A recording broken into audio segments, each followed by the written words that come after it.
Episode 12 के next part में हम लोग देखते हैं हिम्मत करके अपने डैड से पूछता है क्या युकी यहाँ पर रह सकती है। उसके डैड इस पर कहते हैं तुम क्या चाहते हो। तभी युकी भी बाहर आ जाती है और हितोशी यहाँ पर अपने डैड से कहता है मैं चाहता हूँ कि वो यहीं रहे। इस पर उसके डैड हंसते हैं और कहते हैं खैर अब तुम 16 साल के हो गए हो, जैसा तुम चाहो वैसा करो, मैं तुम्हारी मॉम को इस बारे में समझा दूंगा। देन इतना कहकर वो यहाँ से चले जाते हैं और उनके जाने के बाद हितोशी यहाँ पर मन में कहता है बस एक बार में उन्हें अपना मन की बात बता पाया। और युकी यहाँ पर हितोशी के मुँह से ये बात सुनकर काफी खुश होती है। तभी हितोशी के पास उसके डैड की कॉल आती है और वो युकी से बात करने के लिए कहते हैं। इस पर हितोशी युकी को फोन दे देता है। हितोशी के डैड युकी से कहते हैं माफ करना मैं हितोशी के सामने ये नहीं पूछ पाया, पर अब मैं तुमसे ये पूछ रहा हूँ कि अब जिस सिचुएशन में तुम हो तुम इससे अनसेटिस्फाई हो। युकी कहते नहीं मैं बिल्कुल ठीक हूँ, सब कुछ बढ़िया है। मास्टर हितोशी मेरी बहुत ख्याल रखते हैं। हितोशी के डैड कहते हैं क्या सच में ऐसा लगता है वो बदल चुका है या फिर बदलाव की कोशिश कर रहा है, और मुझे लगता है ऐसा इसलिए हो पाया क्योंकि तुम उसके साथ हो, इसलिए तुम्हारा थैंक यू। प्लीज हितोशी का ख्याल रखना।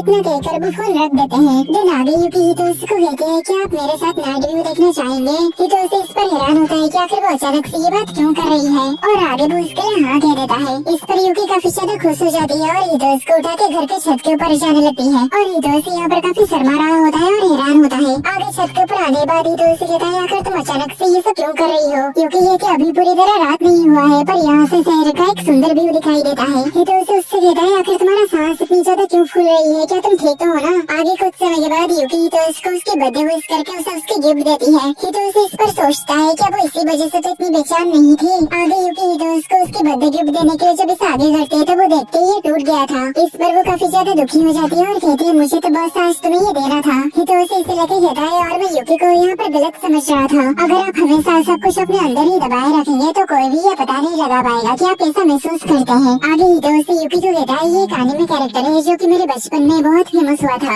इसलिए मैं इसे पाने के लिए अपने डैड से काफी ज्यादा जिद किया करता था। तब मेरे डैड मेरे हीरो जैसे थे, लेकिन जिस दिन से मेरी मॉम मुझे छोड़ के चली गई ऐसा लगता था जैसे कि मैं अपने डैड के बारे में कुछ भी नहीं जानता हूँ। 10 साल तक उनसे दूर अकेला रहने के बाद मैं ये नहीं चाहता कि ऐसा तुम्हारे साथ भी हो। अगर तुम यहाँ पर अपना फैमिली ढूंढने आए हो तो मैं तुम्हारे लिए यही बनना चाहता हूँ, कोई ऐसा पर्सन जिसके साथ तुम अपना दुख भरा और खुशी भरा पलों के बारे में बात कर पाओ। तो क्या तुम मेरी फैमिली बनोगे। ये सुनकर युकी काफी हैरान होती है और अपनी फैमिली के बारे में याद करने लगती है। और हितोशी यहाँ पर काफी शर्मा रहा होता है। तभी वो युकी को रोते हुए देखकर काफी ज्यादा घबरा जाता है और आगे कहता है क्या मैंने कुछ गलत कह दिया। युकी कहती है नहीं और आगे कहती है कितना अजीब है, आंसू खुशी के समय भी बहता है। दिन आगे वो कहती है मैं तुम्हारी फैमिली बनना पसंद करूंगी, क्या ये मेरे जैसे किसी के लिए सच में हो सकता है। हितोशी इस पर कहता है हाँ बिल्कुल, असल में ये सिर्फ तुम ही हो सकती हो क्योंकि मैं तुमसे प्यार करता हूँ। युकी इस पर काफी ज्यादा खुश होती है और कहती है हाँ बिल्कुल मैं भी आपसे काफी ज्यादा प्यार करता हूँ मास्टर हितोशी। ये सुनकर हितोशी की आंखों में आंसू आ जाता है। नेक्स्ट टाइम देखते हैं वो यहाँ पर अपने रूम में आ चुका था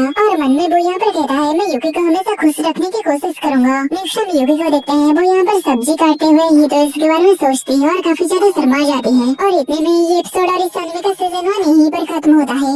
इसका नेक्स्ट सीजन जब आएगा तो एक्सप्लेन कर दूंगा।